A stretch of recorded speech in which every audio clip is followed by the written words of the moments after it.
Hello, good day mga sir. So, PC Merchandise build again. Check this out, the War Machine build yan. Ito, isa sa pinaka-best selling na case namin. Tempered glass ang front and side panel. May panel lights pa siya. At plus 5 RGB fans. Controllable lights, any color, pwedeng-pwede sa kanya. May remote siya.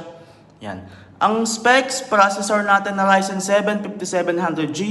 And 6 cores, 12 threads, B450M na motherboard. Yan.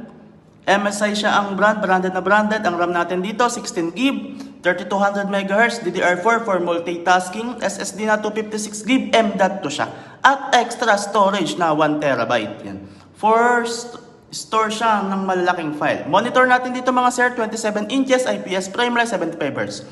Previous gaming keyboard, extended mousepad, gaming mouse, may kasama pang gaming headset. Yan. Ito mga sir, isang set na, pwede nating home credit, cash on delivery, installment credit card, pwede rin, G-Gibbs, S-Pay later, yun. Thank you mga sir, so PM lang tayo sa price natin dyan, 34,085 ang cash. Thank you.